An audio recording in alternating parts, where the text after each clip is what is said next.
മലയാളം ക്ലാസ്സിലേക്ക് സ്വാഗതം. കോഴിയും കിഴവിയും എന്ന പാഠഭാഗത്തിൻ്റെ ആദ്യ ഭാഗങ്ങളൊക്കെ നമ്മൾ കഴിഞ്ഞ ക്ലാസ്സുകളിൽ പറഞ്ഞു. ഇനി അതിൻ്റെ തുടർന്നുള്ള ഭാഗങ്ങളാണ് ഇന്ന് നമുക്ക് മനസ്സിലാക്കാനുള്ളത്. മത്തായി മർക്കോസിന് ചില്ലറ ശല്യങ്ങളൊക്കെ ചെയ്തു തുടങ്ങി എന്ന് പറഞ്ഞാണ് നമ്മൾ കഴിഞ്ഞ ക്ലാസ്സിൽ അവസാനിപ്പിച്ചത്. അതിൻ്റെ ബാക്കി നോക്കൂ. മർക്കോസ് പിടിക്കുന്ന ഭാഗത്തിൻ്റെ എതിര് പിടിക്കുക എന്നത് മത്തായിയുടെ വ്രതമായി. അവരുടെ ഇടയിലുള്ള കയ്യാല ഇടിഞ്ഞു പോയാൽ അത് കുത്താതെ കിടക്കും. എതിരാളി സമ്മതിക്കയില്ല. ചീഞ്ഞളിയുന്ന വസ്തുക്കൾ അയൽക്കാരൻ്റെ പറമ്പിലേക്കെറിയും. തൊട്ട വീട്ടിൽ പാർക്കുന്ന ശത്രുക്കൾക്ക് എന്തെല്ലാം ഉപദ്രവങ്ങളാണ് ചെയ്യാൻ കഴിയുക, അതൊക്കെ ചെയ്യും മത്തായി. മർക്കോസ് എന്തു പറഞ്ഞാലും അതിനെതിര് പറയുക മത്തായിയുടെ ഒരു സ്വഭാവമായിട്ട് മാറി. അവരുടെ ഇടയിൽ ഒരു കയ്യാലയുണ്ട്. നമ്മൾ പറഞ്ഞിരുന്നു, കയ്യാല എന്ന് പറഞ്ഞാൽ മണ്ണുകൊണ്ടോ കല്ലുകൊണ്ടോ ഉണ്ടാക്കിയ മതിലാണ്. ഒരു കയ്യാല ഉണ്ടായിരുന്നു. ആ കയ്യാല ഇടിഞ്ഞു പോയാൽ അത് കുത്താതെ കിടക്കും. കാരണം എതിരാളി അത് നേരെയാക്കാൻ സമ്മതിക്കില്ല. ചീഞ്ഞളിയുന്ന വസ്തുക്കൾ അയൽക്കാരൻ്റെ പറമ്പിലേക്ക് എറിയും. അതായത് മത്തായി ചീഞ്ഞളിഞ്ഞ വസ്തുക്കളൊക്കെ ആരുടെ പറമ്പിലേക്ക് എറിയും? മർക്കോസിൻ്റെ പറമ്പിലേക്ക് എറിയും. തൊട്ട വീട്ടിൽ പാർക്കുന്ന ശത്രുക്കൾക്ക് എന്തെല്ലാം ഉപദ്രവങ്ങളാണ് ചെയ്യാൻ കഴിയുക, അതൊക്കെ ആര് ചെയ്യും? മത്തായി ചെയ്യും. അയാളുടെ അമ്മയ്ക്ക് ഈ നന്ദികേടിൽ പ്രതിഷേധമുണ്ട്. എന്നാലും ഒരമ്മയാണല്ലോ, തൻ്റെ കുഞ്ഞ് ചെയ്യുന്നതിൽ ദോഷം കാണാൻ അവർക്ക് ശേഷിക്കുറവാണ്. മത്തായി നന്ദികേട് കാട്ടുന്നതിൽ അദ്ദേഹത്തിൻ്റെ അമ്മയ്ക്ക് നല്ല പ്രതിഷേധമുണ്ട്. ഒരമ്മയായതുകൊണ്ട് അവർ തൻ്റെ കുഞ്ഞ് ചെയ്യുന്നതിൽ ദോഷം കാണാൻ ശേഷിക്കുറവുള്ളതുകൊണ്ട് അവർ ആദ്യമൊക്കെ മിണ്ടാതെ നിന്നു. എൻ്റെ അപ്പൻ ഒരു മാടം വെച്ച് കിടക്കാൻ സമ്മതിച്ചില്ലെങ്കിൽ ഇതുങ്ങൾ വല്ല വഴിയിലും കിടന്ന് തൊലഞ്ഞേനെ എന്ന് മർക്കോസ് ചിലപ്പോൾ പറയും. മർക്കോസിൻ്റെ അപ്പനാണ് ഒരു കുടിൽ വെച്ച് കിടക്കാൻ ഇവരെ സമ്മതിച്ചത്. മത്തായിയുടെ അമ്മ അങ്ങനെയാണ് അവിടെ താമസിക്കുന്നത്. ഇതുമില്ലെങ്കിൽ വല്ല വഴിയിലും കിടന്ന് തൊലഞ്ഞേനെ എന്ന് ചിലപ്പോൾ മർക്കോസ് പറയും. ഞാനിവിടെ വന്നുകൂടിയില്ലെങ്കിൽ പിച്ചപ്പാളയും കൊണ്ട് ഇറങ്ങേണ്ടി വന്നേനെ അവന് എന്ന് മത്തായി തിരിച്ചടിക്കും. അങ്ങനെ രണ്ടുപേരും വഴക്ക് കൂടുമ്പോൾ മത്തായി എന്താണ് പറയുന്നത്? ഞാനിവിടെ വന്നുകൂടിയില്ലെങ്കിൽ അവൻ പിച്ചപ്പാളയും കൊണ്ട് ഇറങ്ങേണ്ടി വന്നേനെ. അതായത് ഞാനാണ് അവനെ ഓരോ സമയത്തും സഹായിച്ചത് എന്നാണ് മത്തായി പറയുന്നത്. സഹായിക്കുക എന്ന് പറഞ്ഞാൽ അവന് പണത്തിൻ്റെ ആവശ്യം വരുമ്പോൾ, മർക്കോസിന് പണത്തിൻ്റെ ആവശ്യം വരുമ്പോൾ അയാളുടെ സ്ഥലം വാങ്ങി പണം കൊടുക്കുന്നത് ആരാണ്? മത്തായിയാണ്. അല്ലെങ്കിൽ പിച്ചപ്പാളയും കൊണ്ട് ഇറങ്ങേണ്ടി വന്നേനെ എന്നാണ് മത്തായി പറയുന്നത്. പണമുണ്ടെന്ന് ഒരാൾക്ക് ഭാവം, കുടുംബസ്ഥിതിയിൽ അഭിമാനം മറ്റവന്. രണ്ടുപേർക്കും കുട്ടികളുണ്ട്. ജോഡിക്ക് ജോഡി എന്ന് തന്നെ പറയാം. മക്കൾ തമ്മിലും പിണക്കമാണ്. സ്കൂളിൽ പോകുന്ന വഴി അയൽക്കാരൻ്റെ പുറത്തിടിച്ചേച്ച് ഓടും ഒരുത്തൻ. മറ്റൊരാൾ മുമ്പേ പോകുന്നവൻ്റെ ദേഹത്ത് ചെളിവെള്ളം തട്ടിത്തെറിപ്പിക്കും. അവരുടെ പിണക്കം പെട്ടെന്ന് ഇണക്കമായി മാറും. പണമുണ്ടെന്നുള്ള ഭാവമാണ് മത്തായിക്ക്. എന്നാൽ കുടുംബസ്ഥിതിയിലുള്ള അഭിമാനമാണ് മർക്കോസിന്. പണമില്ലെങ്കിലും തൻ്റെ കുടുംബത്തിൻ്റെ അഭിമാനം കാത്തു സൂക്ഷിക്കുന്നവനാണ് മർക്കോസ്. രണ്ടു പേർക്കും കുട്ടികളുണ്ട്. ജോഡിക്ക് ജോഡി എന്ന് തന്നെ പറയാം. അതായത് രണ്ടു പേർക്കും കുട്ടികളുണ്ട്. മർക്കോസിനെപ്പോലെയും മത്തായിയെപ്പോലെയും അവരും എന്താണ്? ജോഡിക്ക് ജോഡി തന്നെയാണ്. കാരണം മക്കളും തമ്മിലെന്താണ്? പിണക്കമാണ്. മർക്കോസിൻ്റെ മക്കളും മത്തായിയുടെ മക്കളും തമ്മിൽ പിണക്കമാണ്. സ്കൂളിൽ പോകുന്ന വഴി അയൽക്കാരൻ്റെ പുറത്തിടിച്ചേച്ചിട്ട് ഓടും ഒരുത്തൻ. മറ്റൊരാൾ മുമ്പേ പോകുന്ന കുട്ടിയുടെ ദേഹത്ത് ചെളിവെള്ളം തട്ടിത്തെറിപ്പിക്കും. എന്നാൽ ഒരു വ്യത്യാസമുണ്ട് ഇവിടെ. മർക്കോസും മത്തായിയും തമ്മിലുള്ള പിണക്കം പോലെയല്ല മർക്കോസിൻ്റെയും മത്തായിയുടെയും മക്കൾ തമ്മിലുള്ള പിണക്കം. അവരുടെ പിണക്കം പെട്ടെന്ന് ഇണക്കമായി മാറും. കുട്ടികൾ നിഷ്കളങ്കരാണ്. അവരുടെ മനസ്സിൽ കാപട്യമില്ല. അവർ പിണങ്ങിയാലും പെട്ടെന്ന് തന്നെ അവരിണങ്ങുകയും ചെയ്യും. ഇപ്പോൾ മത്തായിയുടെ പറമ്പിൽ ഒരു പേരയുണ്ട്. മുമ്പത് മർക്കോസിൻ്റെ പറമ്പിലായിരുന്നു. മത്തായിയുടെ മക്കൾ പേരയ്ക്ക പറിച്ച് ആഹ്ലാദത്തോടെ തിന്നുകയായിരുന്നു.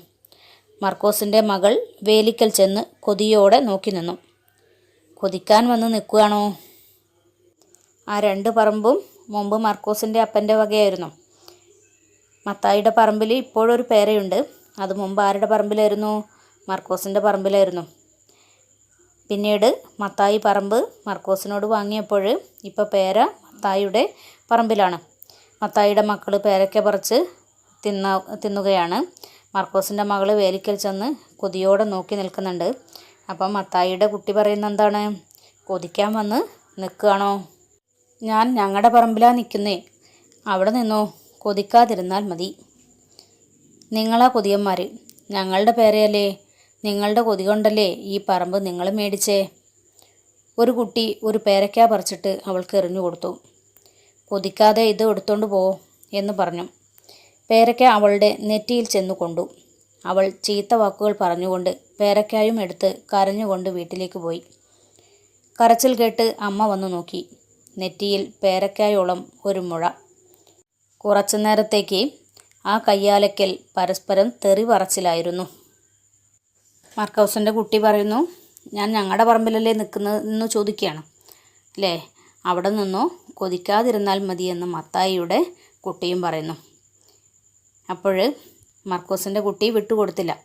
നിങ്ങളാണ് കൊതിയന്മാർ, ഇത് ഞങ്ങളുടെ പേരയായിരുന്നു, നിങ്ങളെ കൊതി കൊണ്ട് ഈ പറമ്പ് നിങ്ങൾ മേടിച്ചു എന്നാണ് മർക്കോസിൻ്റെ കുട്ടി പറയുന്നത്. ഇങ്ങനെയൊക്കെ പറഞ്ഞെങ്കിലും മത്തായിയുടെ കുട്ടി ഒരു പേരയ്ക്ക പറിച്ചിട്ട് മർക്കോസിൻ്റെ മകൾക്ക് എറിഞ്ഞു കൊടുത്തു. കൊതിക്കാതെ ഇതും എടുത്തുകൊണ്ട് പോയെന്ന് പറയുന്നു. പേരയ്ക്ക അവളുടെ നെറ്റിയിൽ ചെന്നാണ് കൊണ്ടത്. നെറ്റിയിൽ പേരയ്ക്കായോളം വലുപ്പമുള്ള ഒരു മുഴ പ്രത്യക്ഷപ്പെട്ടു. പിന്നീടുള്ള അംഗം പറയണ്ടല്ലോ, കുറച്ചു നേരത്തേക്ക് ആ കയ്യാലക്കൽ പരസ്പരം മത്തായിയുടെയും മർക്കോസിൻ്റെയും വീട്ടുകാർ തമ്മിലുള്ള തെറി പറച്ചിലായിരുന്നു. അടുത്ത ദിവസം സ്കൂളിൽ പോകുമ്പോൾ എറിഞ്ഞവൻ വഴിയിൽ കാത്തു നിന്നു. ഏറുകൊണ്ടവൾ അതിലേ വന്നു. അവളുടെ മുഖം പെട്ടെന്ന് കറുത്തു വീർത്തു. അവൻ്റെ തൊണ്ട ഇടറി. ഇന്നാ 2 പേരയ്ക്ക, ആർക്കാന്നാ കൊണ്ടക്കൊട്. അവൾ അവൻ്റെ കൈ തട്ടിക്കളഞ്ഞു. ഇതാണ് കുട്ടികൾ തമ്മിലുള്ള പിണക്കം കുറച്ചു നേരത്തേക്കുള്ളൂ എന്ന് പറയുന്നത്. അടുത്ത ദിവസം സ്കൂളിൽ പോകുമ്പോൾ തന്നെ എറിഞ്ഞവൻ വഴിയിൽ കാത്തു നിന്നത് പേരക്കയും കൊണ്ടായിരുന്നു അല്ലേ. 2 പേരക്കയുമായാണ് അവൻ കാത്തു നിന്നത്. പക്ഷേ അവനെ കണ്ടതും മർക്കോസിൻ്റെ മകളുടെ മുഖം കറുത്തു വീർത്തു. അപ്പോഴവൻ തൊണ്ടയിടറിക്കൊണ്ടാണ് പറയുന്നത്, ഇന്നാ 2 പേരയ്ക്ക. പക്ഷേ ആ കുട്ടി അത് വാങ്ങിയില്ല. ആർക്കാന്നാ കൊണ്ടക്കൊട് എന്ന് പറഞ്ഞിട്ട് അവൻ്റെ കൈ തട്ടിക്കളഞ്ഞു. ഞാൻ അറിഞ്ഞുകൊണ്ട് നെറ്റിയേൽ കൊള്ളിച്ചതല്ല, എന്നോട് മിണ്ടരുത്. ഇഷ്ടം കൊണ്ടാണ് ഞാൻ പേരയ്ക്ക ഇട്ടു തന്നത്. മത്തായിയുടെ മകൻ പറയാണ്, ഞാൻ അറിഞ്ഞുകൊണ്ടല്ല നെറ്റിയിൽ പേരയ്ക്ക എറിഞ്ഞത്, ഇഷ്ടം കൊണ്ട് പേരയ്ക്ക തന്നതാണ്, അത് നെറ്റിയിൽ അറിയാതെ കൊണ്ടതാണ്, എന്നോട് മിണ്ടരുതെന്ന് ആ സമയത്ത് മർക്കോസിൻ്റെ മകൾ പറയുന്നു. ഇഷ്ടം കൊണ്ടാണ് ഞാൻ പേരയ്ക്ക ഇട്ട് തന്നത് എന്നാണ് മത്തായിയുടെ മകൻ പറയുന്നത്. അവൾ മിണ്ടിയില്ല. ഈ പേരയ്ക്ക മേടിക്ക്, എനിക്കു വേണ്ട. നീ ഇത് മേടിച്ച് തിന്നില്ലെങ്കിൽ ഞാൻ ആ പേര വെട്ടിക്കളയും. വെട്ടിക്കള. നീ കരഞ്ഞതുകൊണ്ട് ഞാൻ തിന്നാതെ വച്ചിരുന്നതാ ഇത്. നീ തിന്നാലേ ഞാനും തിന്നുള്ളൂ. അവളുടെ മുഖം തെളിഞ്ഞു. അവൾ പേരയ്ക്ക 2 വാങ്ങി. കുട്ടികളുടെ പിണക്കം ഇണക്കമായിട്ട് മാറി അല്ലേ. പിറ്റേ ദിവസം തന്നെ അവൻ 2 പേരക്കയുമായിട്ടാണ് വന്നത്. ആദ്യമൊന്നും മർക്കോസിൻ്റെ മകൾ വാങ്ങിയില്ല. പക്ഷേ ഈ പേരക്ക വാങ്ങിയില്ലെങ്കിൽ ഞാൻ ആ പേര തന്നെ മരം തന്നെ വെട്ടിക്കളയുമെന്നാണ് ആര് പറഞ്ഞത്? മത്തായിയുടെ മകൻ പറഞ്ഞത്. നീ കരഞ്ഞതുകൊണ്ട് ഞാൻ ഇന്നലെ തിന്നാതെ വെച്ചിരുന്ന പേരക്കയാണിത്, നീ തിന്നാൽ മാത്രമേ ഞാനും കഴിക്കൂ എന്ന് ആര് പറഞ്ഞു? മത്തായിയുടെ മകൻ പറഞ്ഞു. അതോടുകൂടി അവളുടെ മുഖം തെളിഞ്ഞു അല്ലേ. അവരുടെ പിണക്കൊക്കെ മാറി. അവൾ 2 പേരക്കായും വാങ്ങി. എന്നിട്ടൊന്ന് അവന് കൊടുത്തു. അവനത് വാങ്ങി അവളുടെ നെറ്റിയിൽ പതുക്കെ ഒന്ന് തലോടി. കള്ളിപ്പെണ്ണ്, എന്നെ അങ്ങ് പേടിപ്പിച്ച് കളഞ്ഞു. മത്തായിയുടെ മകനൊന്ന് പേടിച്ചിരുന്നു. കാരണം നെറ്റിയിൽ നല്ലൊരു മുഴയാണ് പേരക്ക എറിഞ്ഞതുകൊണ്ട് ഉണ്ടായത്. എന്തായാലും എന്നെയാണ്ട് പേടിപ്പിച്ച് കളഞ്ഞു എന്നാണ് മത്തായിയുടെ മകൻ പറയുന്നത്. അവൾ കിടുകിടെ ചിരിച്ചു. 2 വീട്ടിലെയും കുട്ടികൾ ഒരുമിച്ച് നടക്കുന്നത് പോലും വീട്ടുകാർക്കിഷ്ടമല്ല. അയൽ വീട്ടുകാരെ പറ്റി എന്തെങ്കിലും ആക്ഷേപം പറയാതെ കിടന്നാൽ മത്തായിക്ക് ഉറക്കം വരികയില്ല. അയാളുടെ ഭാര്യയ്ക്കും അങ്ങനെ തന്നെ. അമ്മ മാത്രം ഈ അയൽ ദൂഷണത്തിൽ പങ്കുചേരുകയില്ല. അവർക്ക് പ്രായം കൊണ്ടുള്ള അവശത നന്നേയുണ്ടെങ്കിലും ചിലപ്പോൾ അവർ മകനോട് പറയും, മകനെ മൂട് മറക്കരുത്, അന്ന് ഞാൻ ഈ നാട്ടിലെ കേമന്മാരോടൊക്കെ കെഞ്ചിയിട്ട് ഒരു മാടം വെച്ച് കിടക്കാൻ ആരും സമ്മതിച്ചില്ല. ഈ വേലിക്കകത്ത് കാലെടുത്ത് കുത്തിയതു മുതലാ പഷ്ണി ഒഴിഞ്ഞത്. മർക്കോസിൻ്റെ അപ്പൻ നിന്നെ മകനെ പോലെയാ വിചാരിച്ചിരുന്നത്. ഇങ്ങനെയൊക്കെ ആണെങ്കിലും രണ്ടു വീട്ടിലെയും കുട്ടികൾ ഒരുമിച്ച് നടക്കുന്നത് വീട്ടുകാർക്ക് ഇഷ്ടമല്ല. മാത്രമല്ല, മത്തായിക്ക് ഉറക്കം വരണമെങ്കിൽ അയൽ വീട്ടുകാരെ പറ്റി എന്തെങ്കിലും ആക്ഷേപം പറയണം, അല്ലാതെ അയാൾക്ക് ഉറക്കം വരികയില്ല. അയാളുടെ ഭാര്യയ്ക്കും അങ്ങനെ തന്നെ. എന്നാൽ മത്തായിയുടെ അമ്മ മാത്രം അയൽ ദൂഷണത്തിൽ പങ്കുചേരുകയില്ല. അയൽ ദൂഷണം എന്ന് പറഞ്ഞാൽ അയൽക്കാരനെ കുറിച്ച് മോശം പറയുന്നതിൽ ആര് പങ്കുചേരുകയില്ല? മത്തായിയുടെ അമ്മ. അവർ നാട്ടിൻപുറത്തെ ഒരു സാധാരണക്കാരിയാണ് അല്ലേ. ജീവിത പ്രയാസങ്ങൾ നിറഞ്ഞതായിരുന്നു മത്തായിയുടെ അമ്മയുടെ ജീവിതം. അവരുടെ സാമ്പത്തിക പ്രയാസമൊക്കെ കണക്കിലെടുത്ത് മർക്കോസിൻ്റെ പിതാവാണ് സ്വന്തം പറമ്പിൻ്റെ ഒരു ഭാഗത്ത് വീട് വയ്ക്കാൻ അവരെ അനുവദിച്ചത്. അതുകൊണ്ട് തന്നെ മർക്കോസിനെ കുറ്റം പറയാൻ ആര് കൂട്ടു നിൽക്കുകയില്ല? മത്തായിയുടെ അമ്മ കൂട്ടു നിൽക്കുകയില്ല. അവർക്ക് പ്രായം കൊണ്ടുള്ള അവശത നന്നേയുണ്ട്. ചിലപ്പോഴവർ മകനോട് പറയും, മകനെ മൂട് മറക്കരുത്, അതായത് നീ ഒരിക്കലും പഴയ കാലം മറന്നു പോകരുതെന്ന് മകനോട് ആ അമ്മ പറയും. അന്ന് നാട്ടിലെ കേമന്മാരോടൊക്കെ ഒരു കുടിൽ വെച്ച് കിടക്കാൻ സ്ഥലത്തിന് വേണ്ടി ആ അമ്മ കെഞ്ചിയിരുന്നു. പക്ഷെ ആരും കൊടുത്തില്ല. മർക്കോസിൻ്റെ അപ്പനാണ് അവർക്കിത്തിരി സ്ഥലം കൊടുക്കുന്നത്. അതുമാത്രമല്ല, ഈ വേലിക്കകത്ത് കാലെടുത്ത് കുത്തിയപ്പോഴാണ് പഷ്ണി ഒഴിഞ്ഞത്. പഷ്ണി എന്ന് പറഞ്ഞാൽ പട്ടിണി ഒഴിഞ്ഞത്. മർക്കോസിൻ്റെ അപ്പൻ നിന്നെ മകനെ പോലെയാണ് വിചാരിച്ചിരുന്നത് എന്നും ആ അമ്മ മത്തായിയോട് പറയുന്നു. അത് മത്തായിയെ ശുണ്ഠി പിടിപ്പിക്കും. മർക്കോസിൻ്റെ അപ്പൻ എന്നെ മകനെപ്പോലെ കരുതാൻ കാരണം മത്തായിക്ക് പാരുഷ്യം വർദ്ധിക്കുകയാണ്. ആ വീട്ടുകാരുടെ ഇടയിൽ ഒരഗ്നിപർവ്വതം പൊട്ടാറായി നിൽക്കുകയാണ്. അത് താമസിയാതെ പൊട്ടും. അതിൽ 2 കുടുംബങ്ങളും തകർന്നെന്ന് വരാം. അതിലാർക്കും വിരോധമില്ല. തൻ്റെ കൂടെ മറ്റവരും തകർന്നാൽ മതി. അതിന് സന്ദർഭം വന്നു. ഒരുത്തൻ്റെ കോഴിയെ മറ്റവൻ കൊന്നു. മത്തായിയുടെ അമ്മ പറയുന്നത് അദ്ദേഹത്തിന് ഇഷ്ടപ്പെടില്ല. അദ്ദേഹത്തിന് അപ്പോൾ ശുണ്ഠി പിടിക്കും. എന്താ ശുണ്ഠി പിടിക്കാനാൽ? ദേഷ്യം പിടിക്കും. എന്തിനാണ് മർക്കോസിൻ്റെ അപ്പൻ എൻ്റെ മകനെപ്പോലെ കരുതുന്നത് എന്നൊക്കെയാണ് വളരെ കർക്കശഭാവത്തിൽ മത്തായി അമ്മയോട് ചോദിക്കുക. എന്തായാലും 2 വീട്ടുകാരുടെയും ഇടയിൽ ഒരു അഗ്നിപർവ്വതം പൊട്ടാറായി നിൽക്കുകയാണ്. അതായത് 2 പേരും വർദ്ധിച്ച പകയോടുകൂടി ദേഷ്യത്തോടുകൂടി നിൽക്കുകയാണ്. താമസിയാതെ എന്തായാലും 2 പേരും തമ്മിൽ തല്ലുകൂടും. അതിൽ 2 കുടുംബങ്ങളും തകർന്നെന്ന് വരാം. പക്ഷെ അതിൽ 2 വീട്ടുകാർക്കും വിരോധമില്ല. കാരണം തൻ്റെ കൂടെ മറ്റവനും തകർന്നാൽ മതി എന്നുള്ള ചിന്തയാണ് 2 വീട്ടുകാർക്കും. അപ്പോൾ ഇപ്പോഴതിന് ഒരു സന്ദർഭം വന്നിരിക്കുകയാണ്. ഒരുത്തൻ്റെ കോഴിയെ മറ്റവൻ കൊന്നു. മർക്കോസിനന്ന് ഉറക്കം വന്നില്ല. ആ പ്രവൃത്തി ഒരു മുൻകൈയെടുക്കലായിപ്പോയി, യുദ്ധത്തിന് കാരണമായിപ്പോയി. മർക്കോസിൻ്റെ മകൻ കല്ലെടുത്തെറിഞ്ഞതുകൊണ്ടാണ് കോഴി ചത്തത്. അതാണ് ഒരു യുദ്ധത്തിന് കാരണമായത്.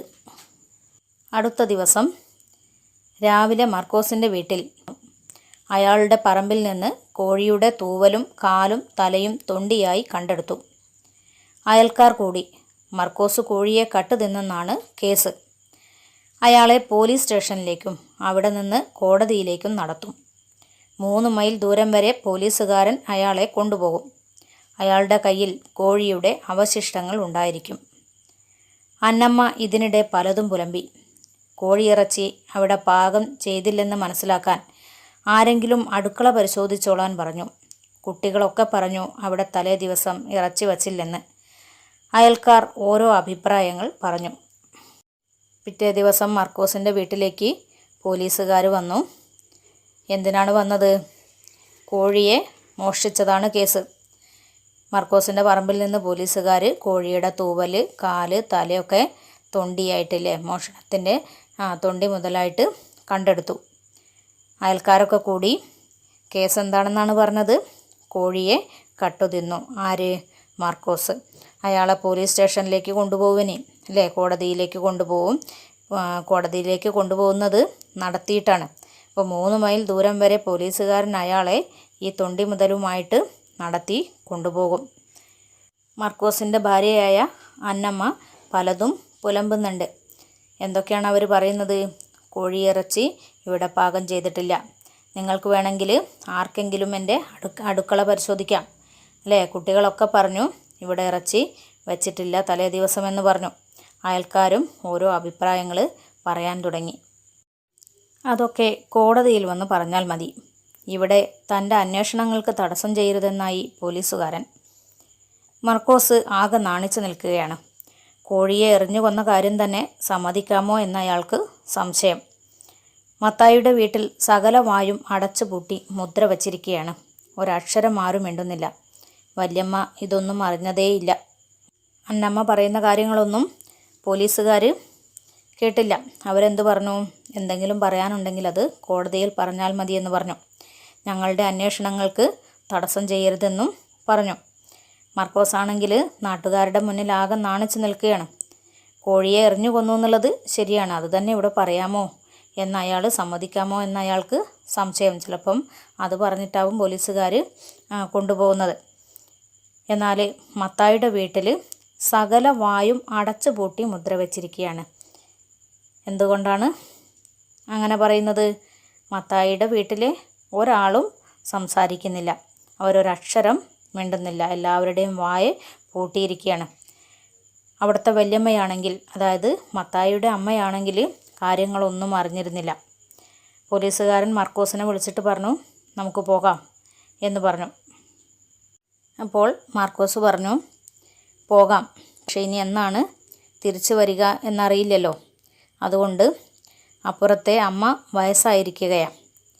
തിരിച്ചു വരുമ്പോഴേക്ക് അവരെ കാണാൻ ഭാഗ്യമുണ്ടായില്ലെങ്കിലോ? അതിലെ ഒന്ന് കയറിയിട്ട് പോകരുതോ?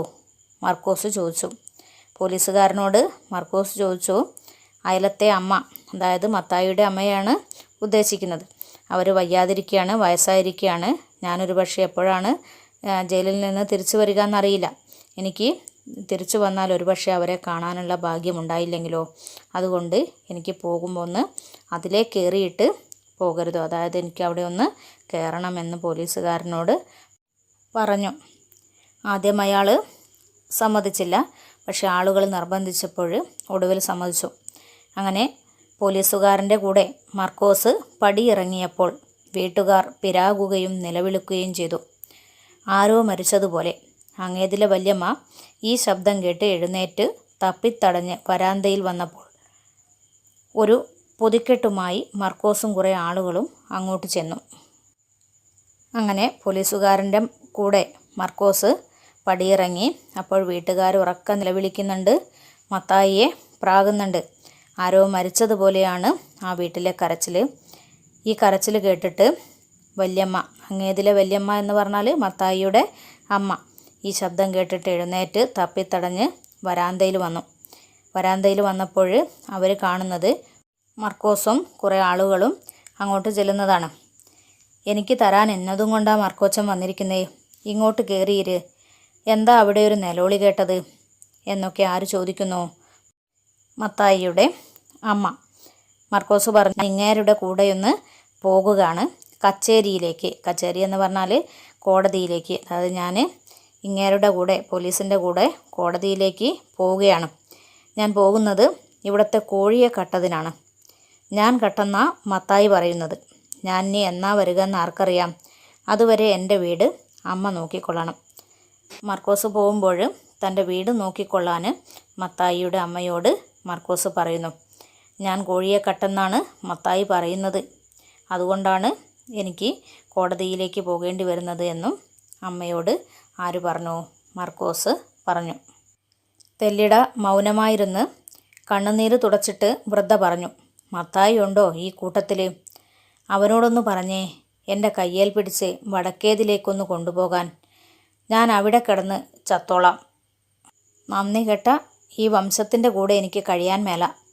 ഇന്നലെ ഇവിടെ ഈ കൊച്ചുങ്ങളെപ്പോലും അറിയിക്കാതെ മാപ്പിളയും പെമ്പിളയും കൂടി കോഴിയെ വേവിച്ച് തിന്നേച്ച് അവൻ്റെ പേരിൽ കേസും. അവനെ അവൻ്റെ പാട്ടിന് വിട്ടേച്ച് നിങ്ങൾ നിങ്ങളുടെ ജോലിക്ക് പോയീൻ. വല്യമ്മ എഴുന്നേറ്റ് മുറ്റത്തേക്കിറങ്ങി. മത്തായി പടിക്ക് വെളിയിൽ ചാടി. വല്യമ്മ മാർക്കോസിനെ കെട്ടിപ്പിടിച്ച് ഉമ്മ കൊടുത്തിട്ട് പറഞ്ഞു, എൻ്റെ മകനെ, ഈ നന്ദി കെട്ടവരുടെ ഇടയിൽ നിന്ന് കർത്താവ് എന്നെ അങ്ങ് വിളിച്ചിരുന്നെങ്കിൽ ഈ വയ്യാവേലിയിൽ നിന്ന് തലവലിക്കാൻ മത്തായി കുറേ പാടുപെടേണ്ടി വന്നു. ഈ കൂട്ടത്തിൽ മത്തായി ഉണ്ടെങ്കിൽ എൻ്റെ കൈ പിടിച്ച് വടക്കേതിലേക്ക് കൊണ്ടുപോകാനാണ് ആ അമ്മ പറയുന്നത്. അതായത് മർക്കോസിൻ്റെ വീട്ടിലേക്ക് കൊണ്ടുചെന്നാക്കാനാണ് ആ അമ്മ പറയുന്നത്. ഞാൻ അവിടെ കിടന്ന് ചത്തോളാം എന്ന് പറയുന്നു. അതായത് മത്തായിയെപ്പോലെ നന്ദി കെട്ട ഒരു മകൻ്റെ കൂടെ കഴിയാൻ തനിക്ക് വയ്യെന്ന് അദ്ദേഹം പറയുന്നു. മക്കളെപ്പോലും അറിയിക്കാതെ മത്തായിയും ഭാര്യയും കൂടി ആ കോഴിയെ കറിവെച്ച് തിന്നതാണെന്ന് ആരെ വെളിപ്പെടുത്തുന്നു? അമ്മ വെളിപ്പെടുത്തുന്നു. വല്യമ്മ എഴുന്നേറ്റ് മുറ്റത്തേക്ക് ഇറങ്ങിയിട്ട് മാർക്കോസിനെ കെട്ടിപ്പിടിച്ചുകൊണ്ട് ഉമ്മ കൊടുത്തുകൊണ്ട് പറയണം, ഈ നന്ദി കെട്ടവരുടെ ഇടയിൽ നിന്ന് എന്നെ അങ്ങ് കർത്താവ് വിളിച്ചിരുന്നെങ്കിലെന്ന് ആ അമ്മ പറയുന്നു.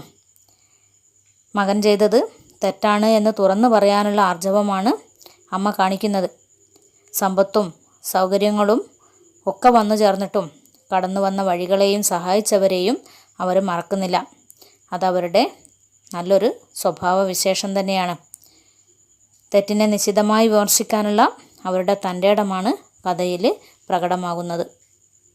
പോലീസുകാർക്ക് മുന്നിൽ മാർക്കോസിൻ്റെ നിരപരാധിത്വം തുറന്നു പറയുന്നത് അമ്മയാണ്. കഥ മനസ്സിലായി കാണുമല്ലോ. 1-2 തവണ കഥ നന്നായി വായിക്കണം.